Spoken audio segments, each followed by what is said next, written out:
Happened in the 90s. Matt was the fat kid, Steve was the black kid. Life wasn't always great, but you know what was? The 90s. Happened in the 90s. Yeah! Got a question for me? You can chat with me live on America Online. That's Wednesday, May the 6th at 8 p.m. Eastern, 7 o'clock Central. The keyword is Cyber Talk on AOL. See you there. Yes, I do remember that, Steve. Coincidentally. Yeah, man. So like we have a clip account now on YouTube that has just our clips, man. And they have captions. And so like when I'm watching that clip, there's a part where you're imitating Arnold and he's like, "Oh, I got a booger."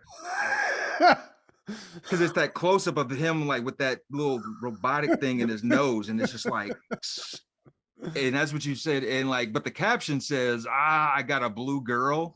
And I just found that funny.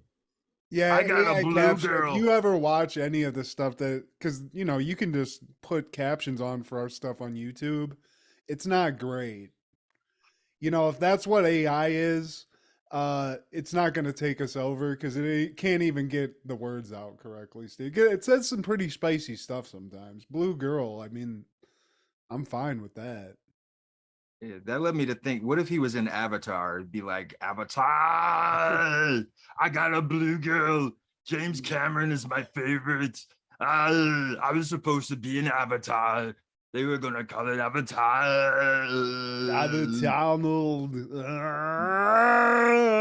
I mean, that's crazy. He didn't get a nod in Avatar, though. James Cameron, what's up with that? Some hard feelings? All the beautiful blue girls. All of the blue girls. I want to stick my tail in your tail. Look into my tail. Rub your thresher. finger my thresher.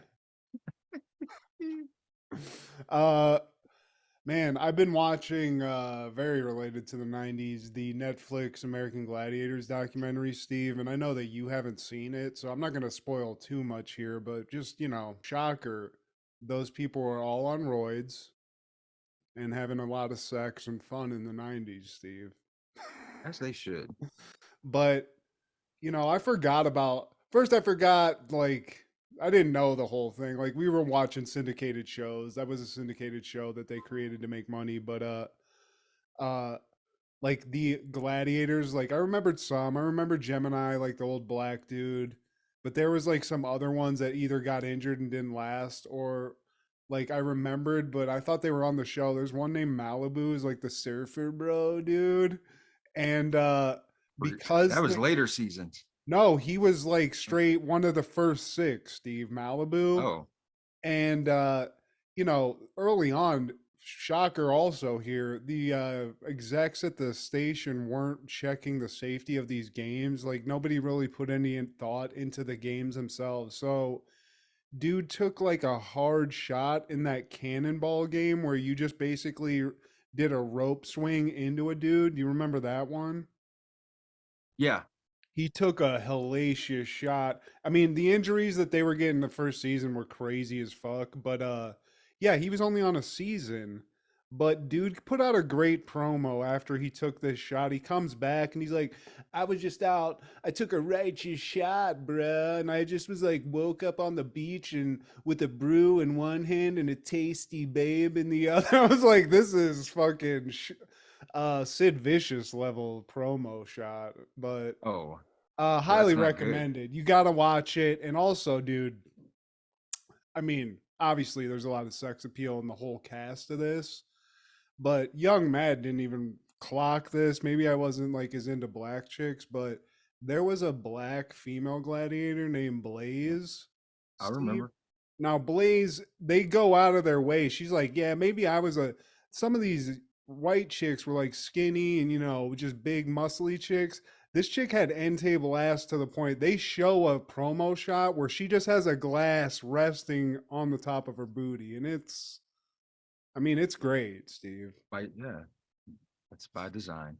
And the guy who created the show and directed, or no, the director of the show, complete pervert scumbag who's like unabashedly, he doesn't care. He's like, yeah, he had like dildos like while he was directing the shows, and like even the chicks like, yeah, this is like a different time, but this dude had like sex toys out everywhere and was just like crazy sexual, and he looks like if you made Danny DeVito a little bit taller. It's crazy, Steve.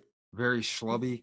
Yeah, I mean, at one point, like, because he's talking so much about sex, like somebody's kind of like making a joke about it, and they cut away back to him in his interview now, and he's just eating chips that are like falling out of his mouth onto his fat legs. Oh, It's crazy, dude. It is fucking Luke wild. Perlman. I mean, yeah, with a little less, like a little more hair, Steve, and a leather jacket. All right, you ready for the auditions? All right, just if you can suck my nipple hard enough, you're on the show. I mean, he even says he was like trying to fuck some of the gladiator. It's kind of weird, Steve, but still, Both of them, yeah. all of them, Steve. I mean, this guy probably if he could have gotten Gemini, he probably would have taken him, but who knows? I think if a bear's hungry, he'll eat. It's one of those situations, you know. Do you think they had sex to the gladiator theme? I feel like you had to. At some of those trysts, they had to have that pumping. I mean, at the end, like, that was like the lead up to the climax, and then. But I did forget like some of the season one like costumes that they had these people in were just straight Battlestar Galactica level costumery, and like, you know, they have some of these chicks. The one chick, she's like, I don't know what I was supposed to do, but you know, they'd be playing that game where like people are trying to like put balls into like the hoop while they're playing football, basically. I forget what that was called.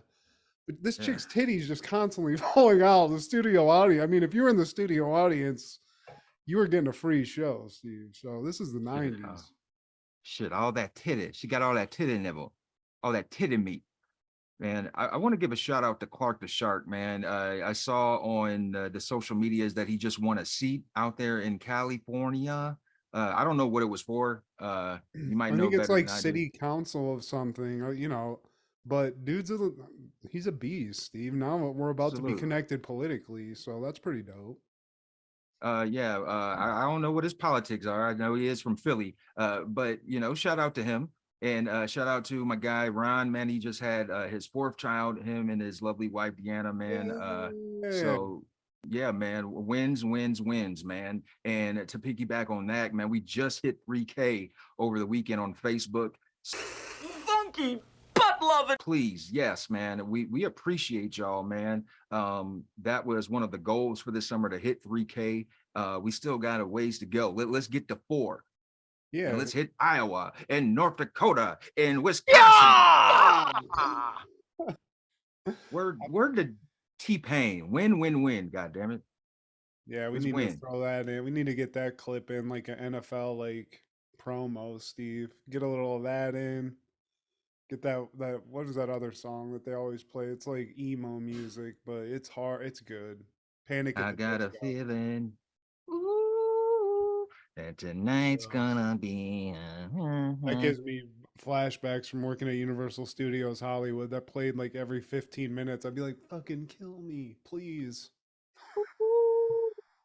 And please also follow us on the other social medias: Facebook, Instagram, and TikTok. Man, let's get those numbers up, people. And check out the merch too at Redbubble. Look at it happened in the 90s on Redbubble, and just, you know, throw a like at least. We got some designs up there. I got a couple. Steve's got a couple. We got a couple out there, Steve. There's people walking around in some happened in the 90s gear, and I appreciate that too. So thank you.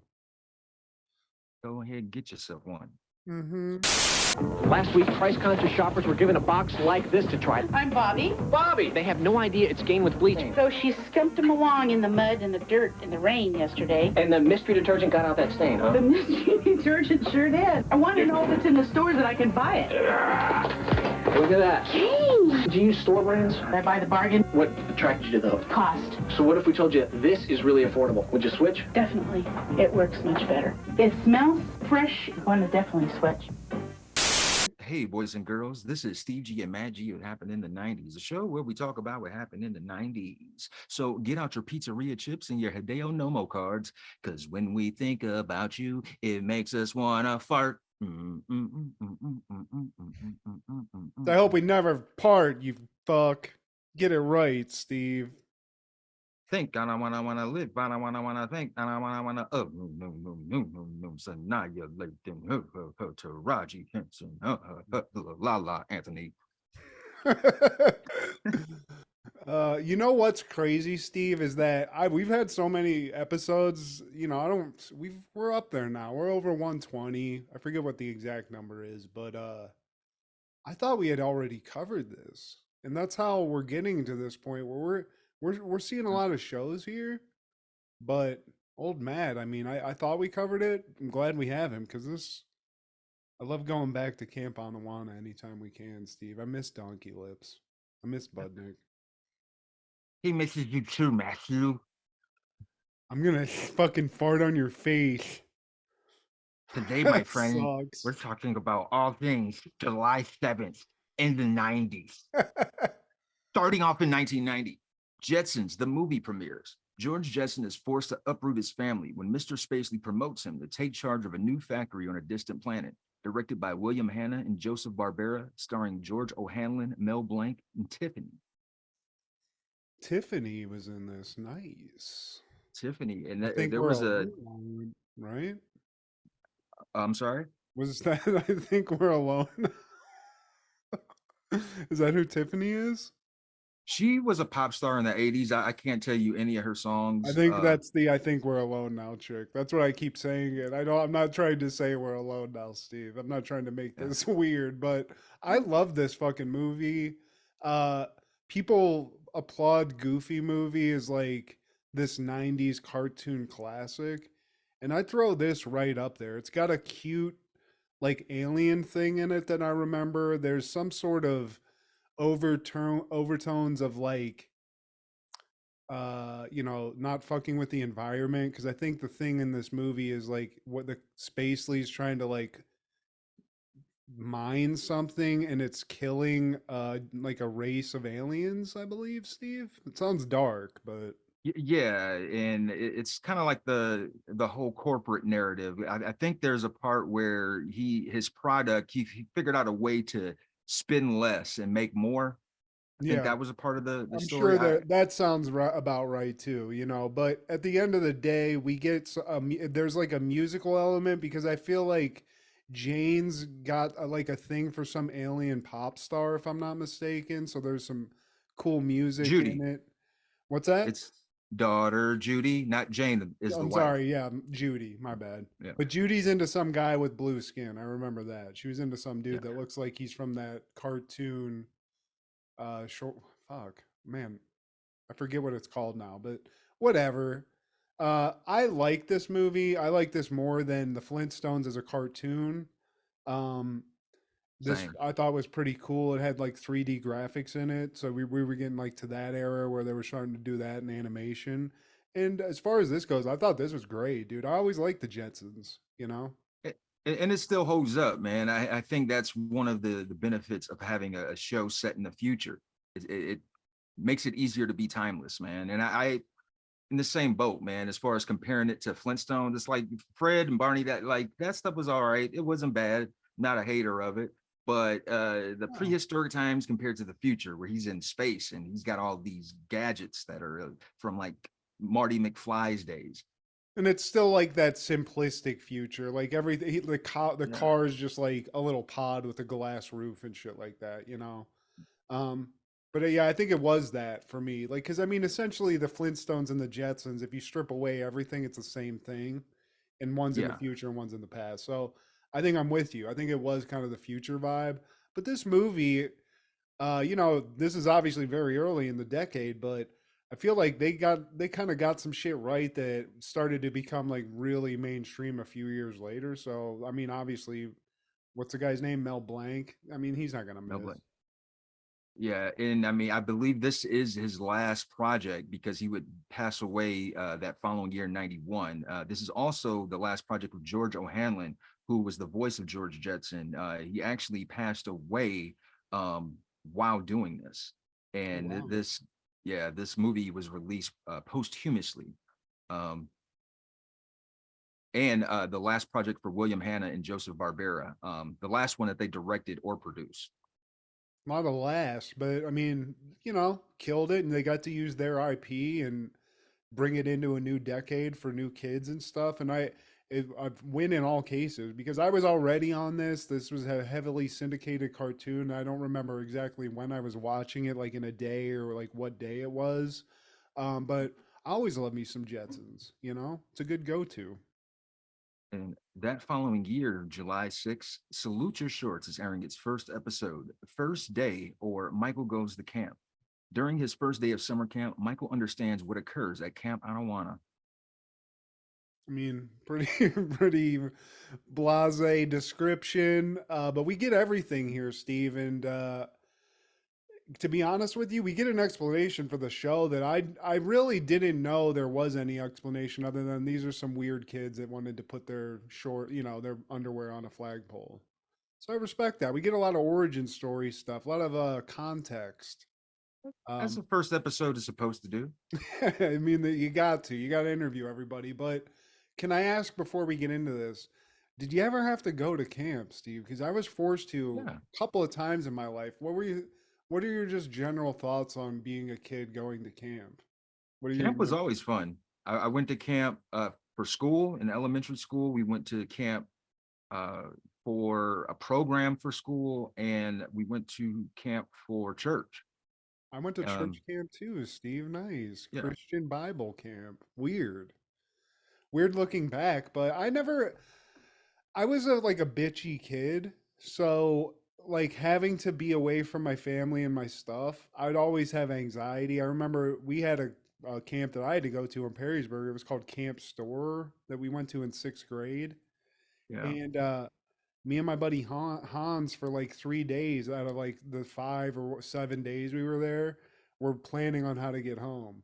We were those type of kids, but eventually you settle in. I actually did like camp once I got to it, but it was always like something where you do feel very much like Mikey. You get off and you're like worried that this kind of shit's gonna happen. There's gonna be a budnick there to fuck with you, you know?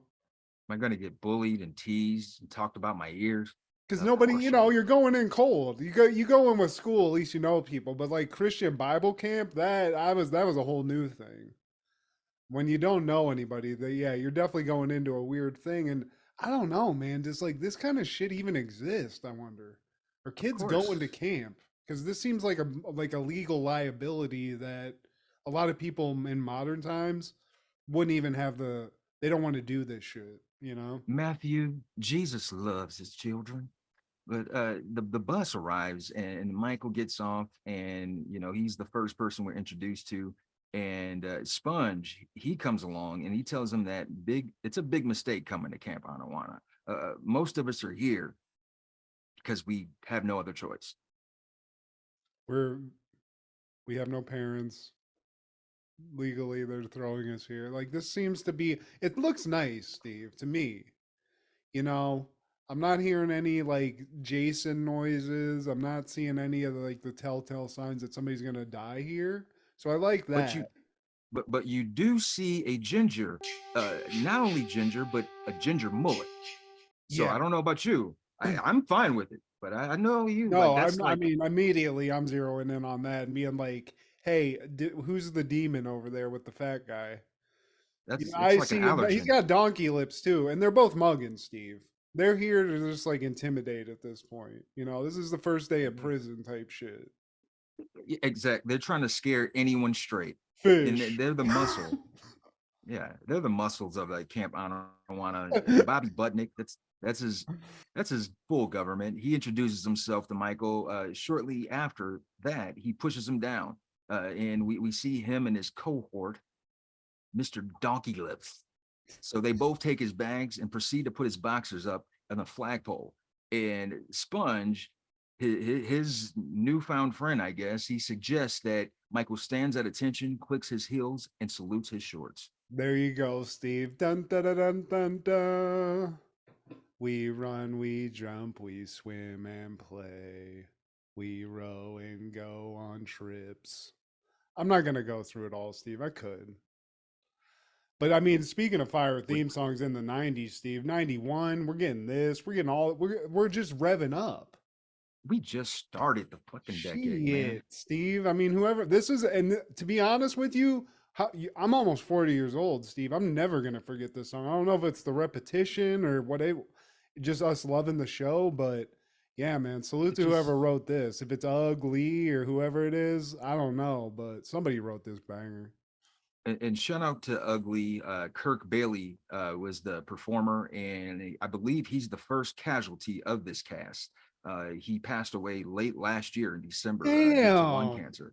Yeah, Ugh. and yeah, R.I.P. to him, man. And what I didn't know about Kirk Bailey is that he was a alumnus of the Groundlings, the famous Groundlings in Los Angeles. Shit. I mean, he's great in this. You know, he's the camp counselor. He's the go hard camp counselor. He's the mean dean. He's the guy who's running the camp because again, there's also a guy named Dr. Oz who we always hear his voice, Steve. He's the Maris. He's the the Wizard of Oz basically, and I think maybe that's why they called him that. But weird that the guy who's sort of running the camp, we never see him, Steve. We never Uggs his fucking he's the muscle, I guess. And something I didn't know is that they had a pilot that aired months before this episode, and the characters were slightly different. Donkey Lips was actually supposed to be like the bully guy, and Budnick was supposed to be his cohort, like his sidekick. And Ugg was more of a monotone, like serious person, as opposed to the slapstickle person that we are more familiar with. Yeah. That's cool. I mean, it's not surprising. I mean, they were still trying to feel like figure out kids programming like this because I mean, we're very early on. So like Hey Dude, like those kind of things we were watching as kids. Like this is more of like a sitcom-y or not sitcom, whatever you want to call it, show for kids that they weren't probably used to making. So there is a lot of like sort of low budge things that you see in this episode. You see a lot of cutaways that where they'll do like close ups of stuff that you can tell that they filmed with a way like a fucking camcorder that it looks way different. And I don't know why that is, but maybe it's part of the low budget aspect. They probably didn't have a lot of money to make this thing. I feel like Nickelodeon at this point, they're probably in their adolescent or preteen stage. Yeah, I mean obviously they're starting new stuff, but this is pretty groundbreaking when you think of it. There were no Pete and Pete's. I remember this and Hey Dude, and there was something else that was kind of like this, but I'm kind of spacing on. But Welcome Freshman, something like that, I think. and But they nailed the kids like game show. They had that. They had a couple of those weird like you can't do this on television shows, and this is a kind of a new thing. They got an ensemble cast. They got all these kids, and they nailed it. I think all the kids, the cast was great. Obviously, we love Danny Cooksey. We love Budnick. He's sort of the star of this, I feel like. And Michael's like the main guy now, but they actually like flip. He's gone at some point because I remember that Pinciotti guy. There's like a guy that's like a Pince, sausage king or something. yeah, Pince, yeah, I think is it Pinsky Pinciotti or or Pinsky? something like Yeah. that.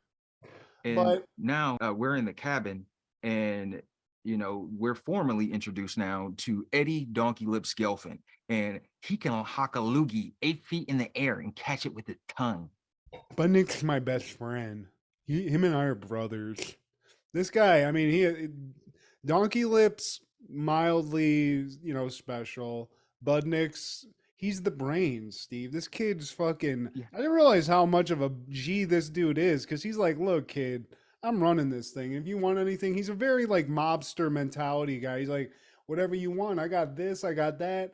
I got a fucking crate full of Playboys that you can pay for me to turn the pages of, which is a very G ass move. I love that, Steve. Turn the page for a Cents. cup for $1, Steve? For 50 cents, he can hold it.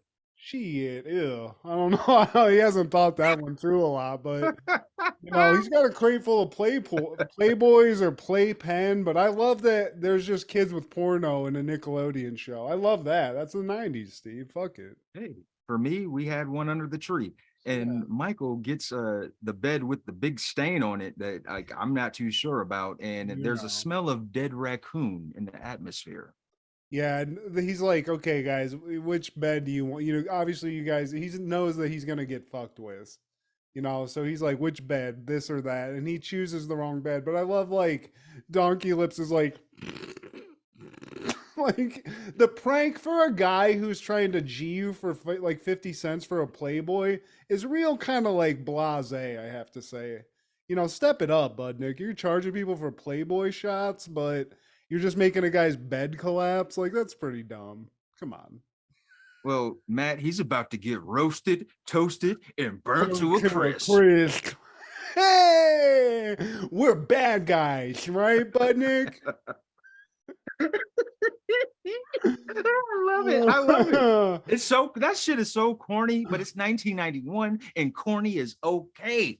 I mean, That that's a white corny ass- person's handshake, Steve. They can't do all this, so they got to say something.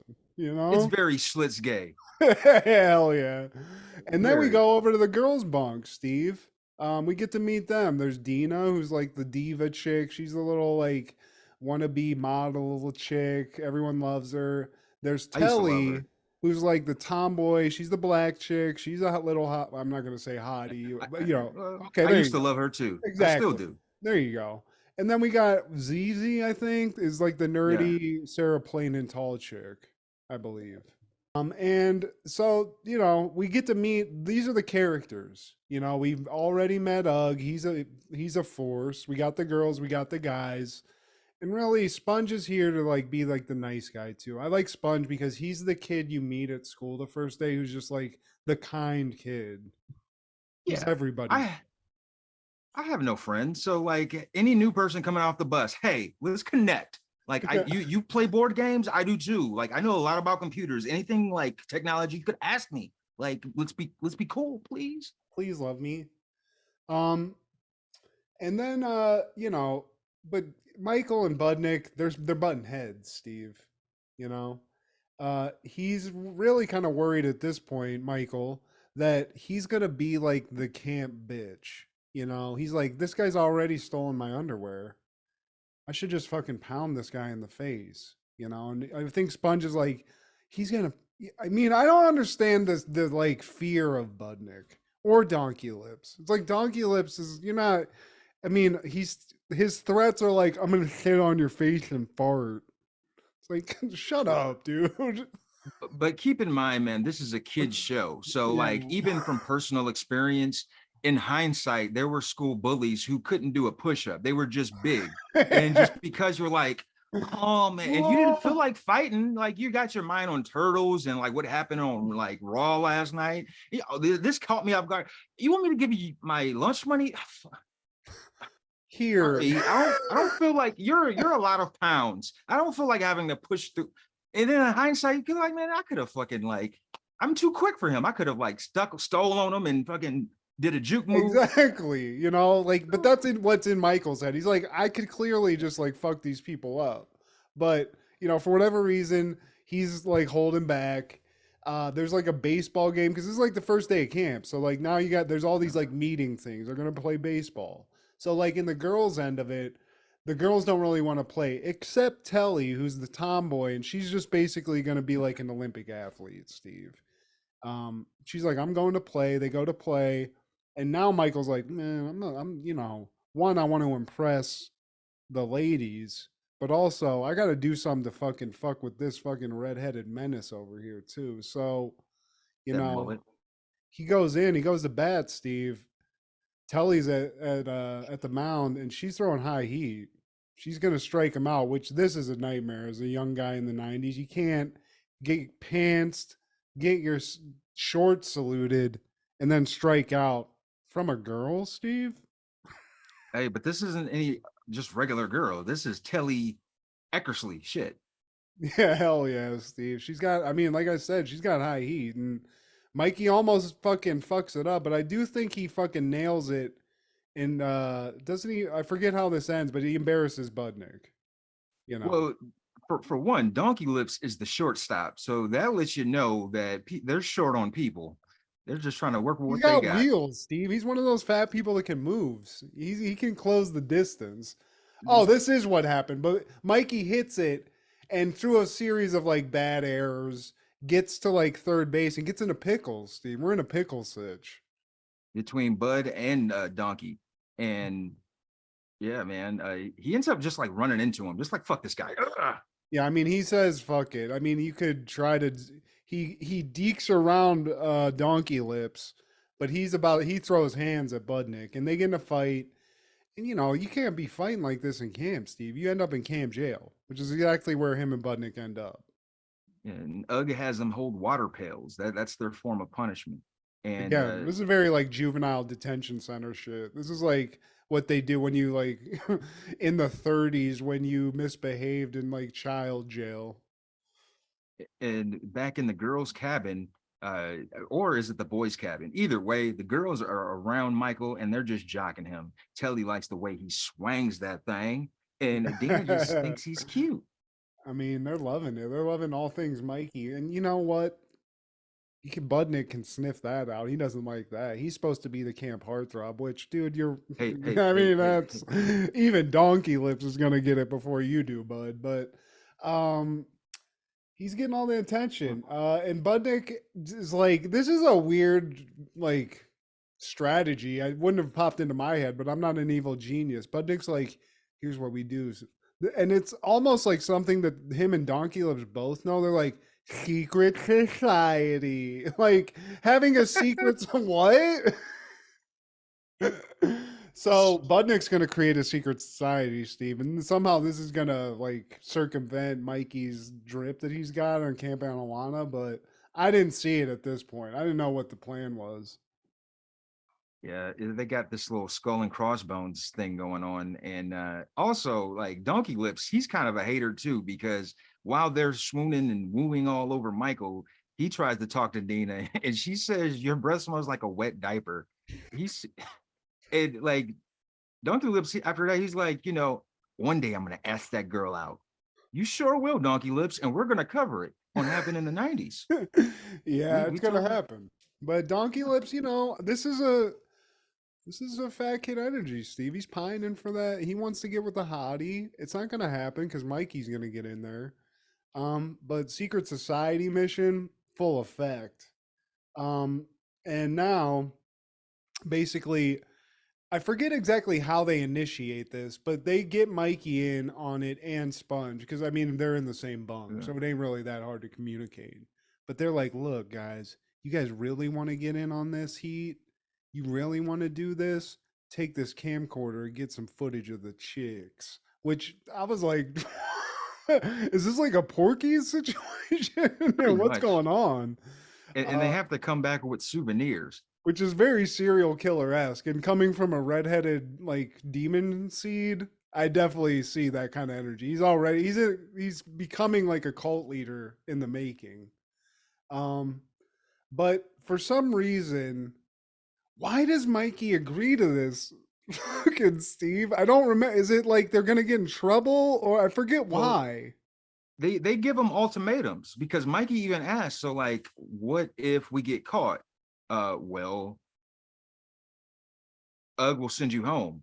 What if the girls catch us? Oh, they'll beat you up. Well, what if we just don't do it? Well, Donkey Lips will sit on your head and fart.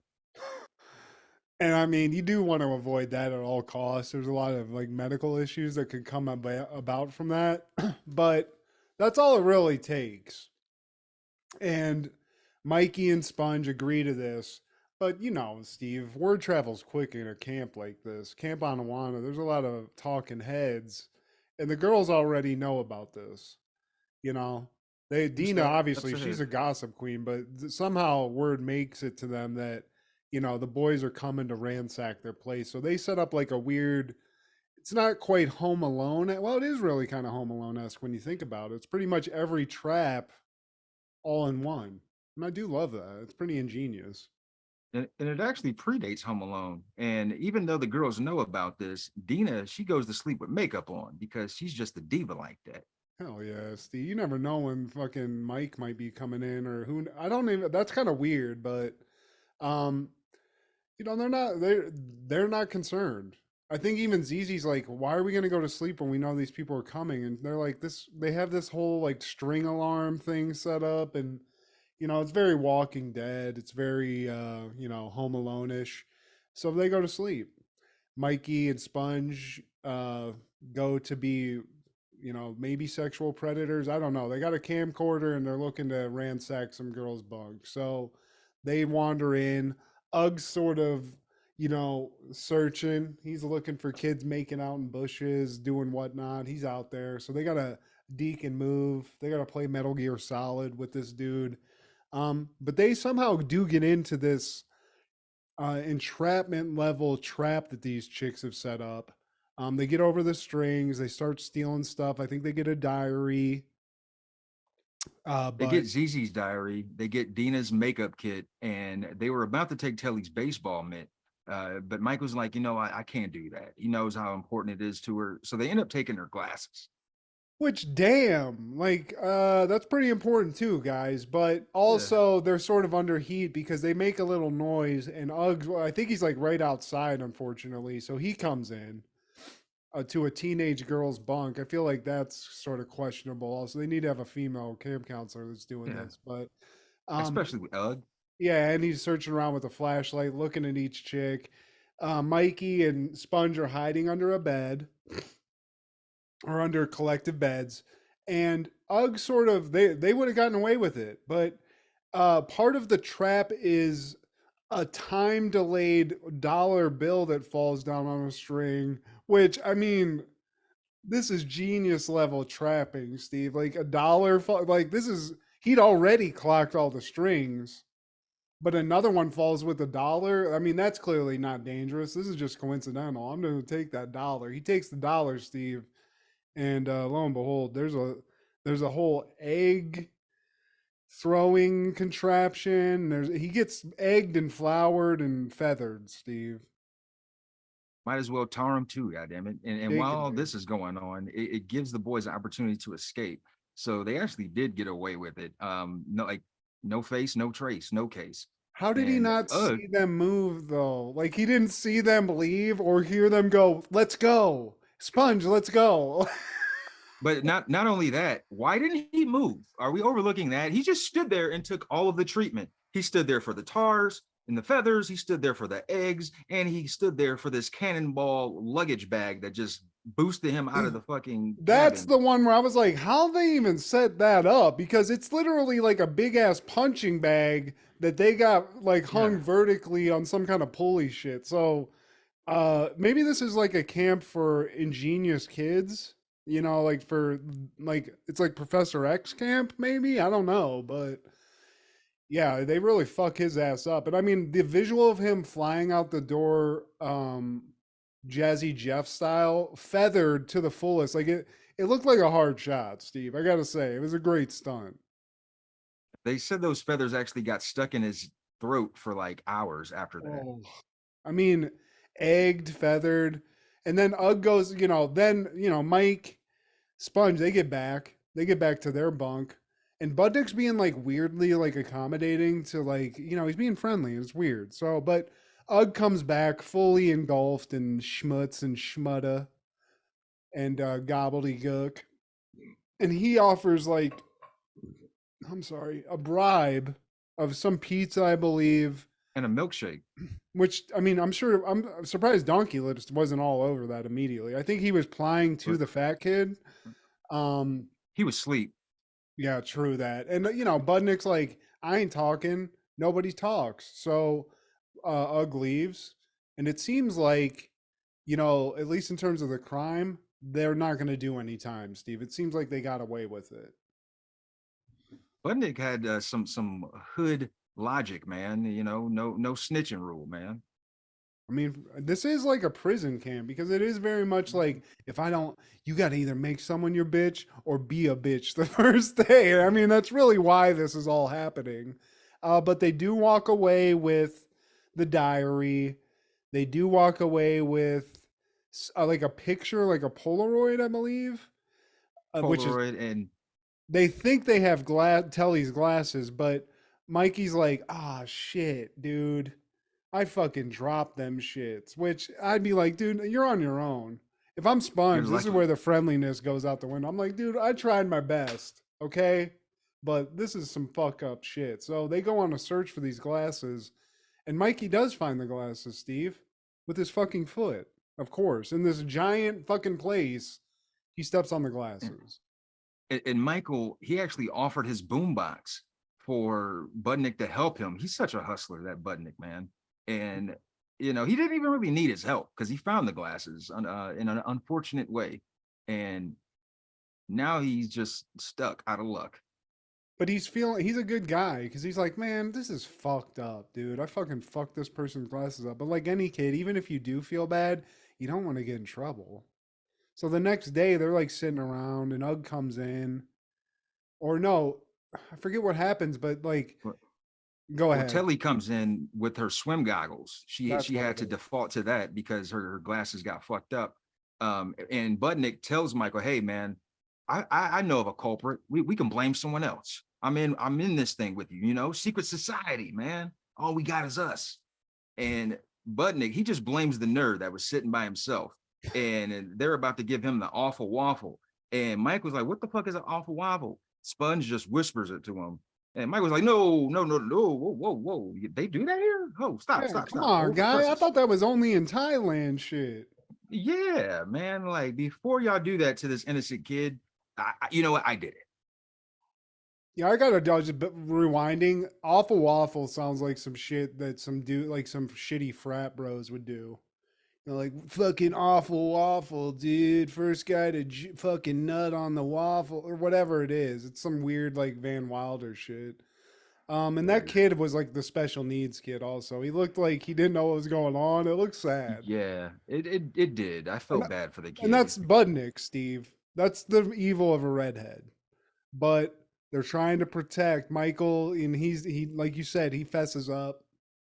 And I like Telly's pimp energy that she has for like a split second where she's like, "You wouldn't lie to me, would you?" It's like Yeah, I'd be look like, me in the "No, eye. whoa, are you gonna hit me?" But he did try to lie, Steve, but then he didn't. And we find out Mikey really is a good guy. He apologizes. And I mean, it is fucked up. I gotta say, like, if somebody with glasses, you break them shits, we got a problem unless you immediately say you're gonna fix the problem. Like, give me new glasses. You know what I'm saying? So if he's trying to get in like Telly's bunk or whatever, it's not looking great. Day one, you fuck the chick's glasses up. It's not gonna go good. And Budnick says he could have gotten away with it, the big chump. Yeah. His juice, the drip that he used to have is dissipating, man. But Sponge, his ride or die, apparently, he's like, you know what? I figured out a new design for some t-shirts for our secret society, Budnick. He's like, oh yeah, what you got, man? He just takes some ketchup and just sprays them with it. And then he's like, hey man, you gotta catch me, motherfucker. So Sponge has got some spine. He's not as Screech-like as Well, I he's initially got his thought. boy now, Steve. He's not just by him. He's not the nerd just getting picked on by, Tweedledee and Tweedledum. So he does get his. And also the chicks are really saying some shit where it's like, you guys are really getting some personal shots in. Yeah, I don't like Budnick that much, but it's like, Telly's like, I thought you were a good guy. You're just some Yeah. worthless loser, liar like Budnick. I'd be like, damn, dude, damn. If I was Budnick, I'd be crying from some of this shit, honestly. Budnick wears it well. He does not give a fuck. It's just he's got armor to that, man. They just throwing slugs, and he's just like, ah, yeah, I know. Oh, he's like a heel wrestler. Yeah, dude, he is. He's like Rick Rude, bro. He's like, hate me. I still got that fucking crate of porno. I'm the king here. Even Yeah. Ugg owns my shit. So, Mikey's in his feels now, Steve. We cut, and he's hanging out in the bunk, just being fucking slumming it. He's just not feeling it anymore. Sponge comes in, tries to fucking cheer him up, and he's just like, dude, I've just fucking not. Everyone hates me. Fucking Telly hates me. I'm a dick. And Sponge is like, whatever, dude. Fucking sad Sally over here. I'm out. And then we see Telly fucking come out of the shadows. I think she gives him his boom box back if I'm not mistaken. Yeah. He's like, "Damn, what's She going on here?" she won it back from Budnick after the tetherball game. Well, and she tells Mikey, he's like, "Damn, something looks." And this is a great line too for Mikey. I gotta say, this is a great game. He's like, "Damn, something looks different about you." Just that, and she's like, "Oh, well, I got contact lenses. Turns out it actually makes me see better, and they're free. So no harm, no Yeah. foul. There's no. It's great. It all ends great, Steve." Who is this doctor prescribing these free contacts in 1991? At camp. Like At camp she got them shits at camp in a day. So in a whoever it day. is, they got the optometrist, they got the delivery, and everything's signed, sealed, and delivered. Steve, Mikey is now king of camp, apparently, or at least with Telly. And she tries to back him down a little bit too. You know, they play a little one on one. And if they were a little older, I think this might be a problem. But you know, this is all good fun, Steve. This is Nickelodeon. It's like loving basketball. Check out Yeah, my hell post yeah. moves. Want to fuck? And you know they dribble out of the cabin, and that leads to ZZ and Dina TP in the whole cabin because they got to get their get back. Got I to. mean, you got to. They fucking came in your shit. And you got. Also, I have to say, going back to the trap itself, ingenious, effective, clearly on the assailant. But each one of the chicks in the cabin themselves also got drenched in whatever Yeah. that gobbledygook was. So, you know, a lot of collateral damage there, but they get theirs.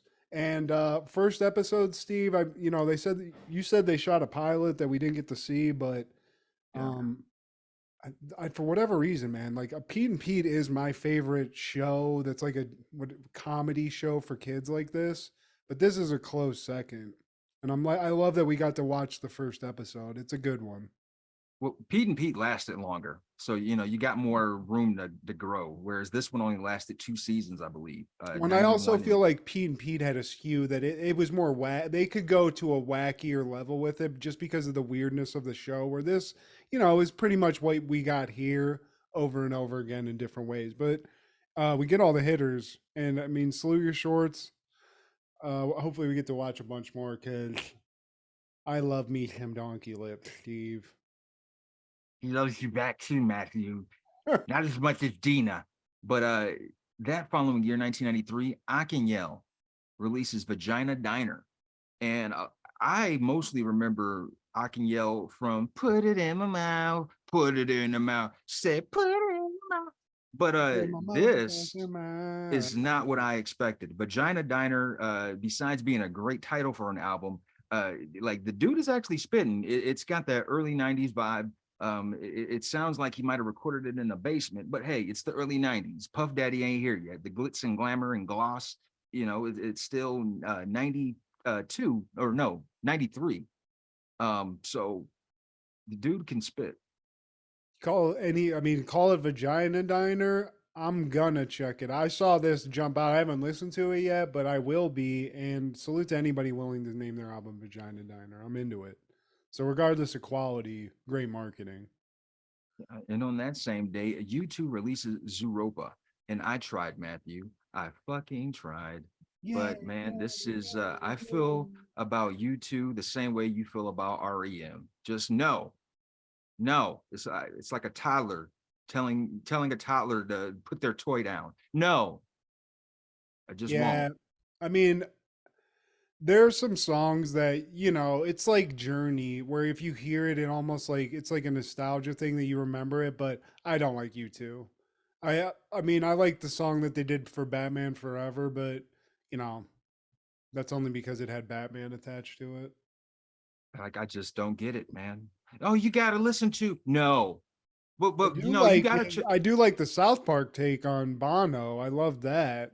But anybody who has somebody in their band that whose legal name is The Edge, I just can't with that. I just get can't. over yourself. And that following year, 1994, The Critic is airing season 1, episode 11, A Day at the Races and a Night at the Opera.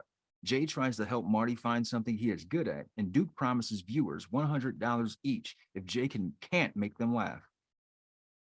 Yeah, and also like right at the beginning of this episode, I just love, they typically do this. They have like one quick joke and Jay wakes up, he listens to a voicemail and it's like Jay, this is Al Pacino. Hooah! I can't stop saying hooah. Like, I love this. Man, I don't know like what happened here, like why this didn't go longer, but I feel like this is just really, even with John Lovitz, who I absolutely just do not like. It's a great show, Steve. I don't know It what is. happened where it didn't like, it's not more remembered and it didn't pop off bigger. You'd think it would. Well, look at it like this, man. We're reviewing this episode in the summer. So there's already that. Who like we weren't watching TV like we were in the fall and winter like that. So there's that. And then there was some network meddling, man. They started this off in ABC and eventually they found themselves on Fox at some point, man. I think that's So when I remember it was when it was on Fox, but regardless, I love this show. And this one is twinges at my heart because it's about a fat child who's not great at stuff.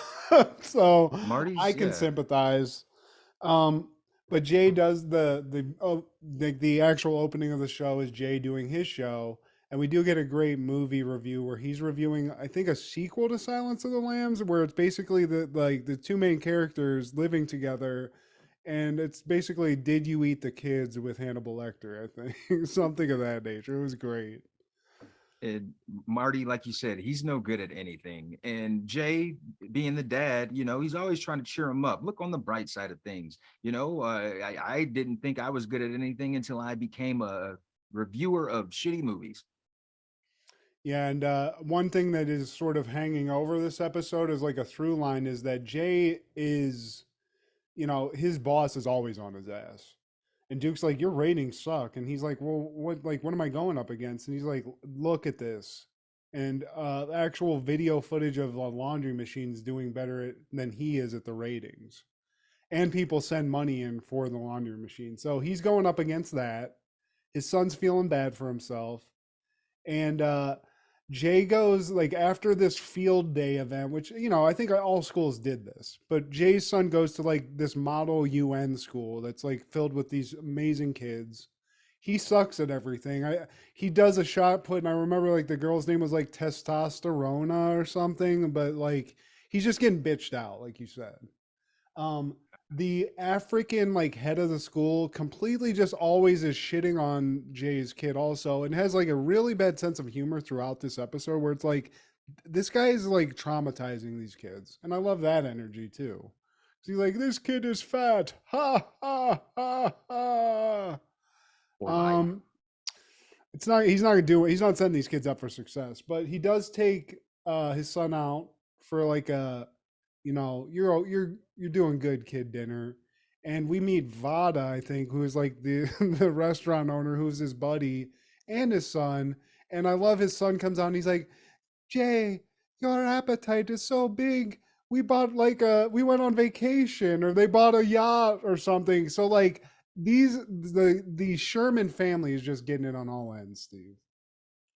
And Jay, we find out he is Them Magazine's wittiest man alive in 1994. And that's what leads Duke to making this gesture of, if he can't make you laugh, I'll give you all $100. And he doesn't know what he's in for. Yeah, that was dumb as fuck. But also one other thing that we do meet at like we kind of glanced over is that at that field day we do meet Jay's ex, who I think is named Ardith, and she's like a Yeah. tough ass bitch. And at one point he tells like Marty that it's okay to if you don't win anything. I've never won anything. And his wife's like, didn't you win the biggest breasts at that wet t-shirt contest? It was a great line. So, um, aside from going to this horrendous school, this kid's not going to. He has no talent. We get a flashback of Jay at his honeymoon too. I mean, this DNA is fucked up. He Um, breaks the waterbed. yeah, yeah, and so they're trying to figure out how to make Jay funny. He's got a month to make these people laugh. He's not doing well. So 2 weeks before it happens, Butch is like, "Hey, we got to do something here." So the first idea is to get Kareem Abdul-Jabbar, which I love. It's actually him in his voice as well. And Kareem's, he's the head honcho, and Jay's his like puppet. And Jay, he even says something about being like embarrassed about this, and it doesn't matter. Kareem's just there for the check, Steve. Was Kareem featured in the Clerks animated series too? Did he do a cameo in that? I think so. I think you're right about that. Man, it's been a while. I love that show too. That's not in the '90s, but I wish it was. Oh yeah, man. hell yeah, It, it's it, so good. it and so Jay has Marty try out karate, and his first opponent is the Eater of the Souls, who looks like Shokan. You have awakened me from my slumber. And Marty does not want any part of that.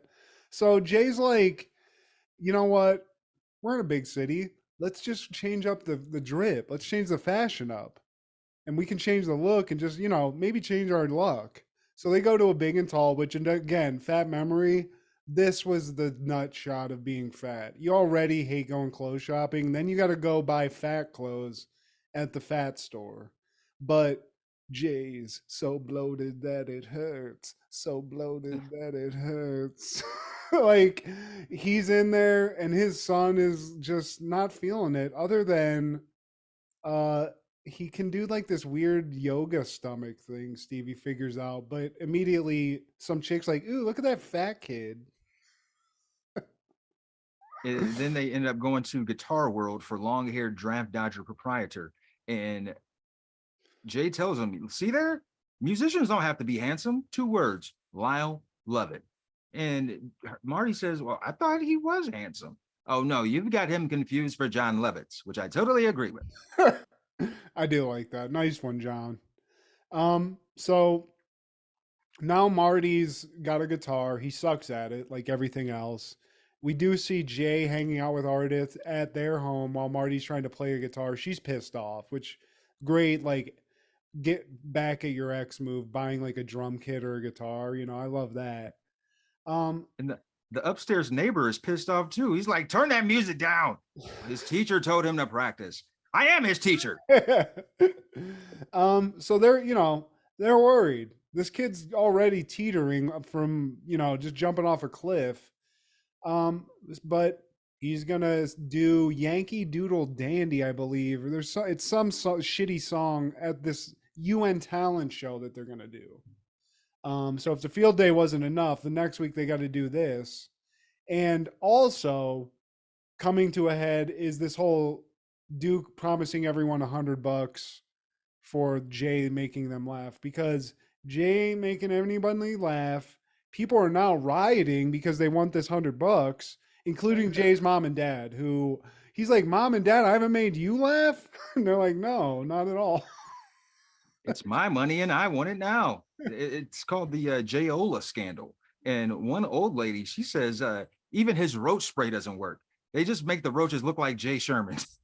Ack 'em, ack 'em. This sucks. This movie sucks. Yeah, no one likes Jay Sherman. And I don't know what Duke was thinking, but he actually has to go to court for this, Steve. There's a whole court case, which I love. And at one point, Duke has to go on stage, and it's very, what is Henry that? Kissinger. Well, whatever the Jack Nicholson, A Few Good Men, where he's like, Oh, you can't, he looks like that. But he's like, they say something, and he sort of, what does he say? He like incriminates himself for yes. something else. Yes, I sold mustard gas to cadets. No, to Oh, Gaddafi. no, He's like, I sold mustard gas to Gaddafi, whatever. And they're like, we're talking about this Jay Sherman thing. He's like, oh. I meant the mustard gave me gas. And yeah, and the judge, I think he's so rich, he like appointed the judge or whatever. So that's not a problem. But it's not going well. It seems like maybe he's gonna have to pay millions of dollars to, I guess, the nation, or New York metropolitan area.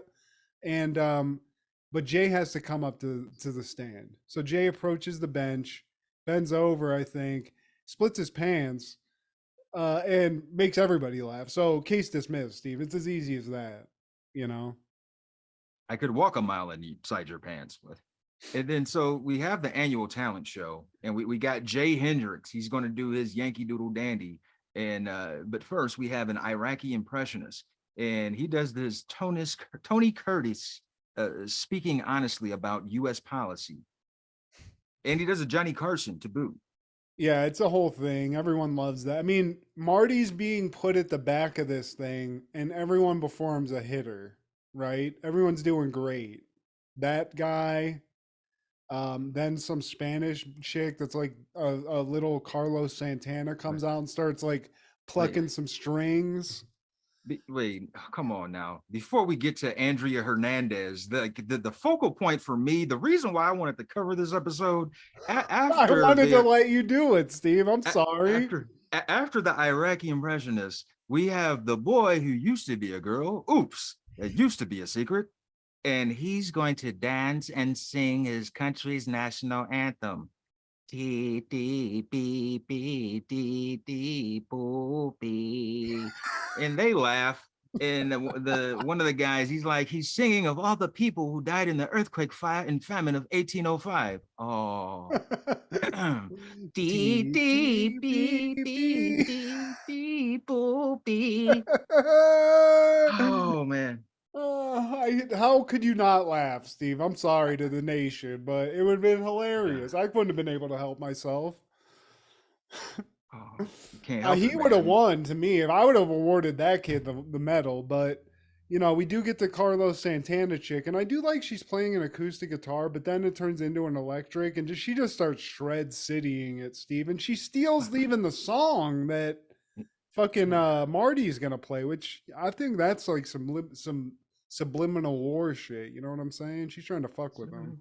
Some salt in the wound, man. She starts off with that and goes off into this Eddie Van Halen riff. And Marty comes up, and as soon as he plucks, the string pops. And he's just like, so he starts belly dancing. And people are taking on to that more so than they took on to Andrea Hernandez doing her Jimi Hendrix shit. And his belly can smoke a pipe, it can wave a flag, it can do stop motion animation. I mean, he adds like a Iwo Jima memorial to this shit at one point. There's like some kind of thing he adds on the end, but yeah, these people are into a kid who just like strips down and just starts belly dancing, which shame on everybody in the room, but own it. This kid fucking works, Steve. This is a RuPaul Drag Race moment. He's got what he's got and he uses it, Steve. He does. He works it, man, to the Do point where y'all thing. he's selling out theaters now, and he's a successful businessman. He's going to Madison Square Garden and doing the whole nine, and he's successful while his dad becomes successful as the world's fattest man. Yeah, he's definitely got that. He's the 1,000-pound person. He's like the first TLC show. It's gonna happen. But shout out to Marty, dude, becoming a world-renowned stomach virtuoso. I mean, there's no one. This is the first of its kind, Steve. So he's not only become a virtuoso, but he's just carved out a niche for himself that you got to respect. Chris Farley is blushing watching this. Hmm. I mean, do you think it's going to turn into like a sexual thing once this is going to Boogie Nights its way into something sinister? I think. It always leads to sex. P P P P P T P. Maybe they could have done a collaboration. Marty Sherman missed Yeah, hell yeah, opportunity. and they're buddies too. Their dads are buddies. Hang out. Poopy. But somebody who probably didn't watch this episode of Critic 1994 is probably Robert Zemeckis and Tom Hanks, because Forrest Gump premieres. The history of the United States from the 1950s to the 70s unfolds from the perspective of an Alabama man with an IQ of 75 who yearns to be reunited with his childhood sweetheart. Directed by Robert Zemeckis, starring Tom Hanks, Robin Wright, Gary Sinise, McKelty Williamson, and Sally Fields, y'all. I mean, it was a hitter, Steve. This was the soundtrack time too. This had a double disc soundtrack of just really the greatest hits of America. It was all the classic rock, all the shit you heard in the movie, and it was one of the first CDs I ever owned, oddly enough. When it comes to 90s classic films, this is at the forefront. And, this shot Tom Hanks to the stratosphere. He had just won for Philadelphia that previous year, and he wins again. He went back to back like Drake, like Michael Jordan. And it's weird that it's just crazy. Like this movie on paper, like You wouldn't expect it to be such a thing, but man, they nailed it. All the you get to see him go throughout time. Sinise, everybody in it killed it. Everybody's memorable. Sinise, Lieutenant Dan. You know, it's his mom. I mean, you throw on that scene where he's talking to his mom right before she dies. Like I might start crying thinking about it when he's like, why are you gonna die, mama? It's just like they really know how to tug at your heartstrings in a way. It's like they're not making fun of anybody. Like he's playing a special person basically, but he's like the greatest special kid of all time, Steve. Of all time. He just Ever. does what needs to be done, and he's good at it. He's running, and he just going to keep running. And he runs to the point where he gets a full ride scholarship at Alabama, playing for Bear Bryant. And he rubbing elbows with some of the greats, man. He even, I guess, taught Elvis's dance moves. I don't know. Tom Hanks must be half black. So, or Forrest Gump's character. He's meeting JFK, LBJ, Nixon. He fought in Nam. He won the respect of the Black Panthers. All-American in ping pong. I didn't even know that was a thing. He met John Lennon on the Dick Cavett show, and he was an early investor in Apple. So stupid is, stupid does. My mama said. Yeah, and I just gotta give a special fuck you to Jenny. I never liked the character Jenny. I Fuck think that she's a bitch. piece of shit. Um, So but I get it. And this movie will move you. It will make you laugh. Um, it will make you want to eat some shrimp. And it created not only a career for Tom Hanks and a lot of people in this movie, it also created a restaurant franchise off the back of it. This movie's so successful that I still think I'm sure Bubba Gum Shrimp still exists someplace at Disney World, someplace. So I don't know what you think of the movie. I don't really go back and watch it too much. I feel like I watched it a lot as a kid and like growing up, but still have like a fond place in my heart for the movie itself. And it's one of those great movies that uses music uh, to the benefit of the movie. Like it really gives, yeah, it puts that punch to each time period.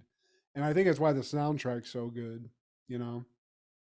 yeah. I mean, they're already proven songs, and But it's like you the know, perfect song. You know, it's like some I know the Vietnam era there was like a sound to that and like there's a lot of sound like songs that people always put in movies about Vietnam, but I feel like every even just like the basic score of the movie throughout that they tie into it, it all works so well. Like this movie's I don't know, it's just like really technically really well done. And it did a lot of cool mm, CG shit to put them into like historical events that way yeah, before its time too. It's probably crazy expensive. way before AI became like super huge, man. And if you think about the characters who turned down the roles in Forrest Gump, David Allen Greer, Ice Cube, and Dave Chappelle turned down the role for Bubba. Could you imagine that? Tupac Shakur actually auditioned for Bubba. That's crazy as fuck. It This is is. this, That's always weird when you see like who it could have been because it yeah. totally changes the tone of the movie. But that's why Oh, they picked the perfect people, dude. Was dude, Sinise famous before this? no, no, Yeah. none of these people. Well, Robin Sally Wright, Field was. Sally well, Field. Sally Field. Yeah, of course. Okay, there's that. McKelty Williamson, no. Uh, they actually considered Harry Anderson. He was the first choice, the Oh judge from my Night Court. God. Night Court Judge? Yeah, Nah. Lara Kett like shows up as a cameo. I love that. But we also get Haley Joel Osment as Little Forest, which Haley Joe. he killed that. That's probably why he got Sixth Sense. Exactly. And the reason Harry Anderson, he turned it down, he was unavailable because he was shooting for Dave's World on CBS. That was a short-lived sitcom, and I'm sure he's paying for that. RIP to him. This is the second highest grossing film of 1994 behind Lion King. And like, yeah, man. Yeah, man, this was like a memorable time. Like even Lion King, dude. That movie I don't for whatever I don't know whether it was just because of the way we like consume media and stuff, but I just remember rewatching Forrest Gump so many times. Like it fascinated me. It was like a really even for a kid, like for whatever reason, like this movie really I we should we didn't want to cover it because of time, but it's just a banger. And I love me some Tom Hanks and I love me some Gary Sinise. So shout But, out. but we both hate some Jenny. Yeah, fuck that. I mean, you know, there's probably she came from a broken home, Steve. She came from a fucked up place, but I mean, some of the shit she put Forrest Gump through, he's a great man. He's special, and she knows that, and she just like she played with his heart. Like, I get it, you're from a broken home, but like all he got is his mama, and his dad ran out on him, and she's opening them cheeks just so he can get into school. Your mama sure do care about your schooling, boy. I love that too. That kid's little Forrest is a badass, dude. Fucking ran his ass out of those leg braces and shit. I mean, all of it. It doesn't make any sense. None of it makes any fucking sense, Steve, but it just is great. I love when he punches that fucking bitch ass white dude that's in with the Black Panthers that Jenny's with. I love when he punches that guy in the face. It's great. I showed her how to dangle. She showed me how to read. I showed her how to slang. Forrest, I hope I can. I want to run far, far away. Remember when she's saying the prayer when her dad? I mean, this movie like really goes dark, and there's like some crazy shit in this. But man, it's wild to think like Tom Hanks. I wonder if he had Philadelphia. He was already there, but man, this was like one of those movies that shot him into the straight up stratosphere. I Totally, don't know if man. Philadelphia was going to be that thing. I don't know if the career got as big if he's not in this, because this is a big ask. Like, I wonder how much time he had to like perfect what he was like this character, because you might do like a simple Jack thing and fuck this all up. Easily. It's crazy to think about, but dude's a G, dude. He's a legend. It's Tom fucking Hanks. What are you gonna do? And then 1997, July 6th, In Your House 16, Canadian Stampede airs through WWF on pay-per-view at the Canadian Airlines Saddle Dome in Calgary, Alberta, Canada. And this is Brett's stomping grounds, the Hart family, Owen, Stu, Helen. Stu's out there still. He's hanging out. You don't know what's going on. I'm sure Jerry the King had some shit to say, as always. Look at fucking Owen though, man. R.I.P., man. R.I.P. to two legends there. Is that who's the guy on the Yeah, right? Is that Benoit? that's BB, British Bulldog. Oh, okay. Damn, my bad. BB. I like that's the only cool thing that he's ever done, Steve. That BB. Man, you're gonna find some love in your heart for that performer, man. I get Wow. it. The braids were annoying. They're very cringe, but man, he's a legend. He was a part of the era where tag teams were fun to watch. Gave you something to look forward to. Like, that's the 80s tag team division. That was probably the best for tag teams, not just in WWF, but the NWA in general, man. From the British Bulldogs, the Hart Foundation, the Road Warriors, the Killer Bees, the Rockers, the Rock and Roll Express, the Midnight Express, and British Bulldog. He was a part of that, and he was a part of the golden era boom in the 80s. But I agree, those braids, you should have never, I mean, he couldn't work ever. a mic either. You're right. He's part of history. But is he? If I'm going Hart Foundation or anybody in that little area, I mean, he's way at the bottom. There might be a guy cleaning up the mats I'd rather hang out with. But you're right. Just I'm gonna find it. Maybe I'll go to the Bahamas or something, get some beaded braids and figure it all out, Steve. You never know. Matthew got his groove back. This pay-per-view is actually like highly touted, man, amongst the reviewers and critics. Dave Meltzer, Wrestling Observer, he said this was the best major show for 1997, man. In 2013, WWE released their list of 15 best pay-per-views ever, with In Your House 16, Canadian Stampede ranked at number 10. That says a lot, because Ooh, they've had oh. some, out of all the WrestleManias, SummerSlams, Royal Rumbles, man, for that to get this high of a ranking, man. And I watched it. It's a pretty solid show. Would you agree with that though? Like that high of a ranking? Because that seems high, That's but you know, you do get at that. at that point in 2013. it's too fresh for me because like I just watched it. That was my first time. This happened in 97 before the Stone Cold thing really kicked off. But watching like it's a good show, man, because it's got like a lot of the people that we do like from that era, man. Shout out to Vader too, because I watched an internet video where Flash Funk was like answering questions, and somebody asked who was the smelliest wrestler that you ever had to go up against, and he said with unequivocally Vader, who's what like I think he said Vader's his god, like his son's godfather, but he's like that dude smelled so fucking bad in the ring, which I love. So I could see that smelling like cheese from under. well, he said it was the mask. He's like, you can't wash that shit. But he's like, you get up next to that. That shit was funky, and it's crazy. He had to walk around in that. It's Big Van Vader though, Steve. Walking around. That's dedication. And so as you can see, it's got Undertaker and Vader. Taker won the match. You know, he's defending his title that he won in WrestleMania 13. And they put on a good show, man. They're knocking each other over and down and everywhere, man. And there was also a match with Hunter Hearst Helmsley and Mankind. As you could imagine, China, she's there running her interference. Mankind throughout that match, he gets fucked up a bunch. I mean, what else is to be expected? But in this match, yeah, Hunter and China, they're both taking him to town. You know, China got some licks on too, but it's Mick Foley, Steve. He feels no pain. I don't think he does. Or if he does, he just doesn't give a fuck. So either way, dude, fuck it. China, slap me in the fucking shot. And in the main event, man, it's the Hart Foundation, which is Bret Hart, Brian Pillman, British Bulldog, Jim Neidhart, and Owen Hart, against Ken Shamrock, Goldust, Legion of Doom, Hawk and Animal, and Stone Cold. And they each have promos before the match. And on Goldust, he starts it off and talks about his involvement and how all this started.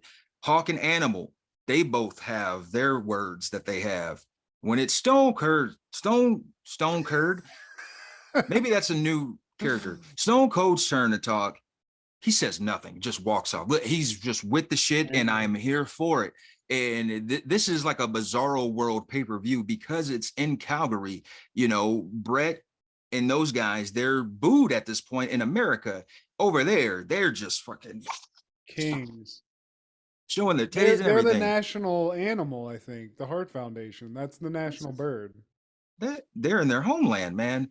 When Stone Cold comes out, they're booing him hard. He gives no fucks. He still goes to the ring corners, and not only that, he's giving that two-bird salute and just like unfazed, unbothered by this. I love this. Like that charges him up. I feel like boos make Stone Cold feel better than praise, Steve. Oh my God, yes, man. And at some point, because Stu, you know, the family's going to be there, and they got Stu and Helen, and it's one of their brothers. He's wearing a leather jacket. I think it's Bruce. So like Bruce, he throws a fucking cup of beer at Stone Cold when he's close by, and Stone Cold like, yeah, come on, Bruce, Fonzie, Hart. A little bit later, Stone Cold just knocks Stu over, man. Stu is standing up, and he's just like, get the fuck out of this shit. Get out, sit out, old man. Get your ass out of here. I don't give a fuck. I don't care if I'm in Austin or Alberta. Shit. That's awesome, man. Well, that's why then. Stone Cold not only got to did they win? No, they lost, man. They lost. See, that would have been great. Stone Cold just walks into Canada and just fucking wins and flips him the bird. That's great, but I love they put random people together and Goldust is there. It's like everybody else, it kind of makes sense, but then you got Creepo over here. Yeah, and just the look on Stone Cold's face, that was the tone of this promo, because everybody else went first, and then he has just nothing. He's just, because he's listening to them as they're talking, he's just like, just serious as fuck, man. I don't care about none of the shit y'all talking about. I'm ready to kick some hard ass, and if Stu wants to get involved, he can get some hands and feet too. And you know, You got to get that with Hawk. But the Hart family, they had to win. It's Calgary, so Vince, Yeah. he wants to get his money's worth. And the Hart family, they're celebrating at the end. They bringing in their kids. British Bulldog got his son. Owens got his son hoisted up and everything. Stu and Helen, they come out, and the whole family and extensions come out. Stone Cold comes back limping. They apparently fucked up his knee during the match. He comes back limping. He's trying to kick everybody's ass in there to the point where the authorities had to get in there. The authorities get involved, and they handcuff Stone Cold. They don't escort him. They just handcuff him to the point where he walks out with his hands behind his back, and he just bends over with his fingers behind him, still flicking everybody off as he's walking back to the aisle. Fucking gangster. Guy's a legend, dude. He got arrested by the mounted police, Steve. Yes. They hopped off their horses to arrest Stone Cold, and I guess they give you the privilege of walking away. Yes, hey, you can just walk into the car. We have to arrest you, eh? Yeah. Get in the car, eh? Yeah, you can walk. Did they have tasers, Steve? Was the Mountie accurate? Tasers. Oh wow, God damn it! So wait, he wasn't a real Mountie? Fuck me. Yeah. I don't even think they were Mounties because they didn't have the whole get up anyway. They might not even been cops, man. They might have been like Vince's staff that just like wore some uniforms. Well, shout out to Stone Cold because But I mean, a man can get arrested in style, and apparently that's what he did. So shout out to that. I love that. man, I swear, I don't know what my adolescent years would have been like if it wasn't for this man. It was like somehow WWE to like tapped into the like tone of what young young men wanted at this time. I don't know how they figured it out, whether it was the music or just somebody new, but just the intensity and like how just like fuck you attitude that they had. I mean, it was the Attitude Era, but there's just like it was the perfect moment in time for all this shit. It was just like Stone Cold is was like this voice, like the visual of the voice inside of a lot of our heads. A lot of our heads. And that brings me to the thing of thank you, Steve and Angela. Thank you, Sonia and Mr. George Leroy for doing the thing that you did at the time that you did it, because, couldn't have been a better time to grow up.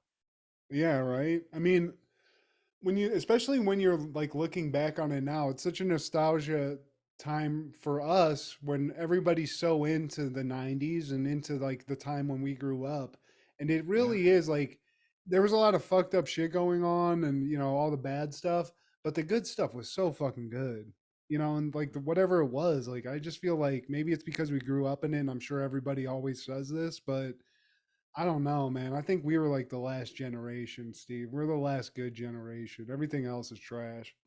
Everything else is trash, man. But you know who's probably didn't watch this shit in 1998, Matthew? No. Probably American cowboy actor and singer Roy Rogers, because he passed away July 6, 1998. Roy Rogers. Never saw the man's work. I believe he had a restaurant of some kind for a while, or something. Didn't he? Had the California Angels. Oh damn, Roy. My bad. The Anaheim Angels of California, of Los Angeles, or whatever it is. Yeah, they've always been extra. But yeah, man, he might have owned a restaurant because clearly he was a businessman. But yeah, man, and they actually gave a shout out to that in the pay-per-view because Jeff Jarrett had a match. And they were talking about how, like, yeah, his idol couldn't be able to see this today as he passed away. But yeah, man, Roy Rogers was actually born in Cincinnati, Ohio. And he passed away in Apple Valley, California at the age of 86. Rich as fuck. Love it. Roy killing it. And apparently Jeff Jarrett was a huge fan. So don't say anything besmirching about him, Steve. Slap nut. Well, now I got it twisted, man. Did he own the Angels, or am I getting him confused with someone else? Well, all I'm saying is there was definitely like a restaurant with Roy Rogers, and he was an actor, and he was fucking rich as fuck, and he was probably getting some puss in that weird ass outfit he has on. And shout out to anybody who wanted to be a cowboy in the 70s. or whatever this was, because he looks like a white pimp behind you, and I love that. Yeah.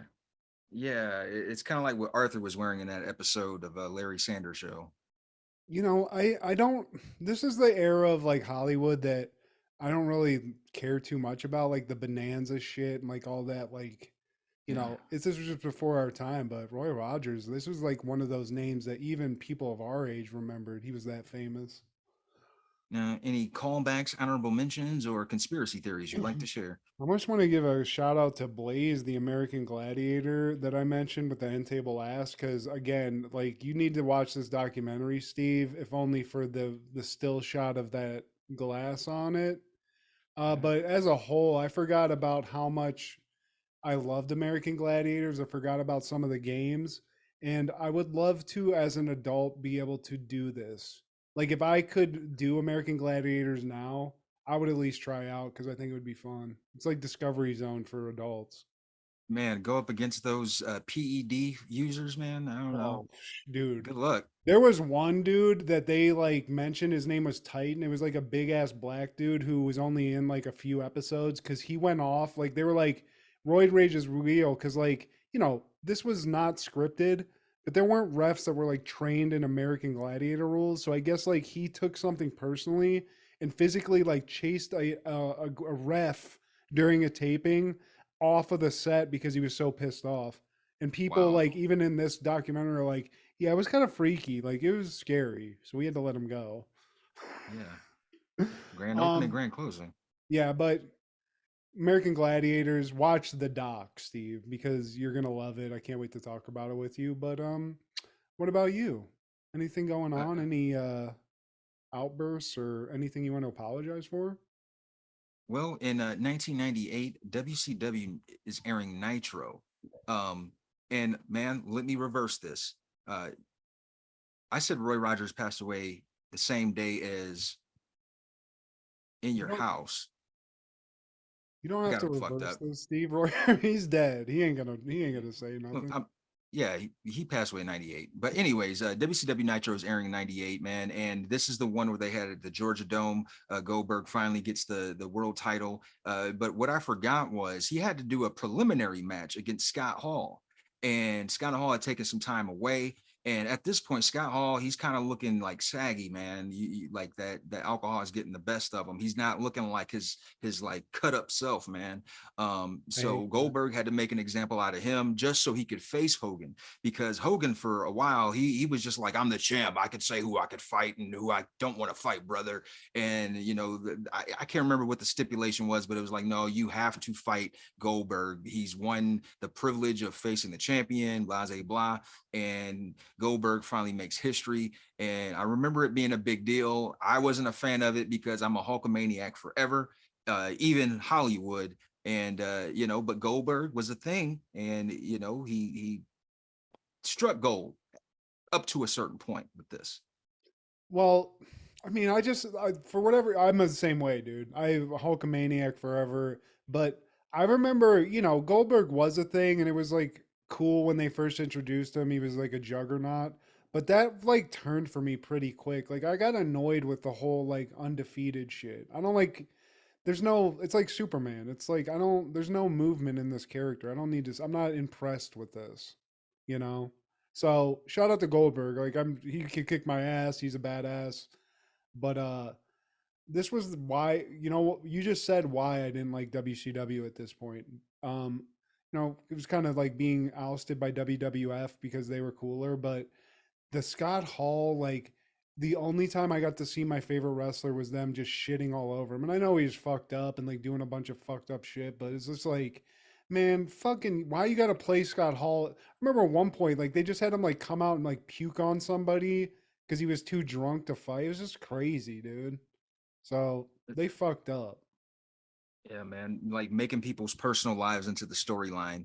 And across the cable networks on Raw that same night, we had the Brawl for It All. And they have already had this for the previous 2 weeks, I believe. And we haven't talked about that before. They did a Dark Side of the Ring episode solely on this Brawl for It All and just how catastrophic it was, man. The MMA thing is starting to become more popular. So this was Vince's idea. Let's put some boxing gloves on them, but they could still wrestle. They can brawl. They can punch each other. But if they can throw them in a grapple or power bomb, maybe, and they expected Dr. Death Steve Williams to win this because he was a legit tough guy. He was a Oklahoma Sooner. He's All-American apparently, and he was a real badass. But the guy who actually won was Bart Gunn, Billy's old teammate from the Smoking Gun days, man. I remember that. And whoever won that, the Brawl for It All tournament, gets to face is it Butterbean in the following year's WrestleMania, and that ended in like 2 seconds because Butterbean's about that life. Yeah, dude. Shout out to a fat guy who just has straight brick hands, dude. That guy could straight fight like a motherfucker. He'll knock you out. So I do remember that though. And like Bart Gunn also was just like, nobody wanted it anyway. You know, it was like, okay, you're gonna make these guys box. I guess that's kind of cool, but it's Bart Gunn. I'm glad he got his ass whooped. Yeah. And man, the Big Valboski had a match again against Dustin Runnels, who's going by his government name now. And I just found it funny because this is actually done in Pittsburgh. And he says, Black and gold. I've scored more in Beaver Stadium than Joe Paterno. I figured you love that one. That's great. Big Valboski too. I love that nickname. So shout out. Yeah, man. But please like, share, subscribe, and comment. Please tell your little sister, D D B B D D boopy. Check out our buddy Clark the Shark, Crushgasm with Kendra. And don't worry, B-Movie with Amanda and Wade. This is Steve G and Mad G with Happened in the 90s. BB.